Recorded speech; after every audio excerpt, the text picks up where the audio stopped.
confident enough to bounce it and then bang it to full forward. At the back was Daniels. Under pressure on the up was Lyle. Gets it out to Dew. I think that might be his first touch of any form when he finds the line. And there's a disciplined young man there standing alongside him who put him off the ground in the first quarter. That's Vandenberg. So the Ansett Cup's Port have been fluid early. They've averaged 8 goals to half-time. A different story tonight. Salmon, great tap to Barlow. Belts it inside 50. Holland goes up, gets rid of Dickey. Lord, well done. Franco stood his ground really well. Gets it to Paxman. Paxman's vision was excellent. To Kingsley. Kingsley goes to the line, gets it. Boundary throw in. Port defence holding up well under enormous pressure. Oh, I think both defences are well and truly on top. It's just that when Port Adelaide go into their forward line, as they've done on a number of occasions, they go in without any real system or confidence, and they still are trying to get their goals from short passes. Forwards on the end of short passes, and we've seen both sides be unable to do that for nearly a half a footing. It would have to be disappointing for Port Adelaide, that, to be honest, they haven't even looked like kicking a goal so far. So the Hawks would be further ahead if it wasn't for this at quarter time. Dixon getting the free kick, and then after the siren hooking it and missing the goal. Boundary throw in, right half forward flank area for the Hawks. They lead 23-2. And Port Adelaide still goalless, and we're close to half-time. It's a bit strange to see Port Adelaide without a goal on board. They've normally over the Ansett Cup, they've got off to a real good start. Well, not tonight, John. The Hawks are on a big mission. Daniels rebounds back. Under pressure is Francis. Gee, they were in numbers there, weren't they? Roderick to Trelevin. Trelevin across his left shoulder. Gets good distance. Holland! Just superior strength by Nick Holland. Out-positioned his opposition there. And marked very, very nicely. He's certainly within scoring distance, but you can see now the angle is going to be a difficult one.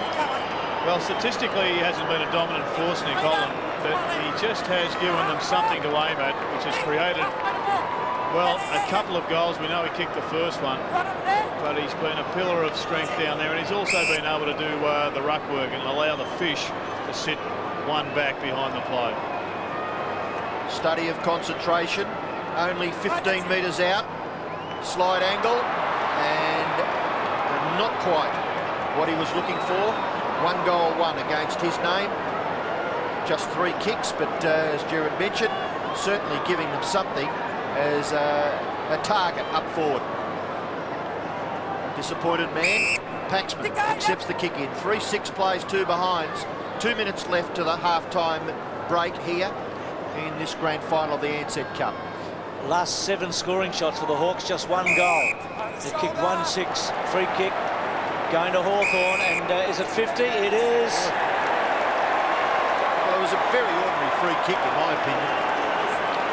Well, the umpires have been instructed, according to Ian Collins, to pay all infringements. 6-1 in this quarter in favour of Hawthorn. This is a vital time. A goal here either way makes a huge difference, doesn't it? Well, they've had a couple. The one to Brad Lloyd looked as though it was a free kick, but to get straightforward chances, I mean, there's only been 3 goals kicked in the game. To have 2 definite straightforward chances as a result of just iffy free kicks, I think, just creates a little bit of doubt in the mind of the Port Adelaide fan. So Salmon, the right man, you'd reckon, from here. Almost directly in front. And puts it through. And as distinct from the others, he kicked the ball. Yeah. He didn't try to steer it. Right from the first time he took a step, he was just going to kick that footy, wasn't he?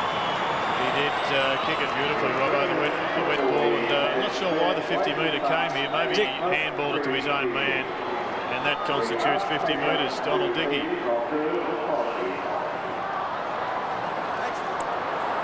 So the big fish gets his first, and the Hawks get their 4th. And I would reckon Donald Dickey would be wishing he still had his hair on. Well, there's not a hole out there for him to hide, Bruce, but he's made the mistake.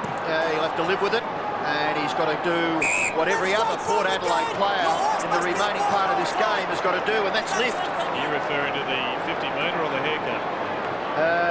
far as the hole's concerned? No, I think the 50-metre undisciplined play. Treleaven, chance for the Hawks again before half-time. Dixon doesn't mind this setup. Ben Dixon goes in and gets another Hawthorn goal. First goal of the game to Ben Dixon, but more importantly, they are the 2 goals that Hawthorn were looking for close to half-time. They lead by 34 points in a low-scoring encounter. Well, Robbo, he started right from the centre of the bounce here. Great tap by the big fish here. Gets a free kick, gets a ball in quickly, and as we point out very much often, if you move the ball quickly down the forward line, you're sure to kick a goal, which Ben Dixon did. Terrific goal by Dixon. What a great kick. 36-2. They've opened it up, haven't they, in the last couple of minutes. French goes early, this time against Salmon. And again, it'll be a ball up. And Platts, as you mentioned, at the start of the middle, when that goal went through, I was looking at Paul Savage, just clenched his fist and said, I'm glad I'm out here. 15 times into their forward 50, Hawthorn. 6 to Port Adelaide in this quarter. Hay to Treleaven. Goes long, gets the ball inside 50. Front spot was Lloyd. Well done by Francis. Back to Lloyd. Lloyd's kick to the pocket. Over Paxman's head. Holland getting back. Boundary throw in. Right forward pocket. Almost on half time. Shea Cockatoo Collins, who we haven't seen a whole lot about. Look at Salmon. Fired up the fish. 4 premierships at Essendon. A couple of day and a couple of night ones. And he's in the driving seat here. Now Treadray just belts it straight back over the line. In fact, he's the only player on the Hawthorn team tonight who's been in a premiership. Treadray, they've just fallen apart a bit here late in this second quarter, Port. They were hanging on grimly. Sort of Leckers, it comes away. McCabe, this is another one. It's a goal.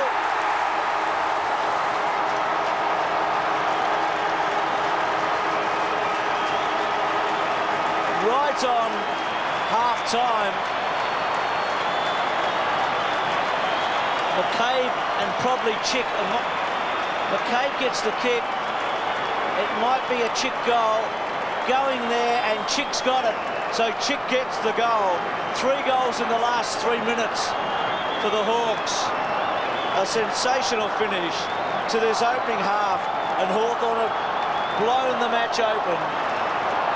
A huge last 3 minutes for Hawthorn, and at half-time they've got a big lead here in the Ansett Australia Cup final. Power to the left of screen. The Hawks with a 40-point advantage. Salmon's been tremendous. Lade goes hard against him at the first bounce. Remembering that Primus has been out for most of the Ansett Australia Cup. And it'll be another ball up. Umpires throw it up in the Ansett Cup except for the start. Daniels. Schofield.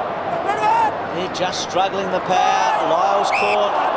Good tackle on him by Chick, who kicked the goal on half-time. I was going to say that the reason Port Adelaide can't get a score is that they are being crowded as much as Peter McKenna was just then when we went to him, Bruce. They're smothering them. Each time they go for the ball, there's 2 or 3 Hawks into them, tackling and harassing. In the back against Kingsley, he'll go to Vandenberg. Gave him a little shove. So Vandenberg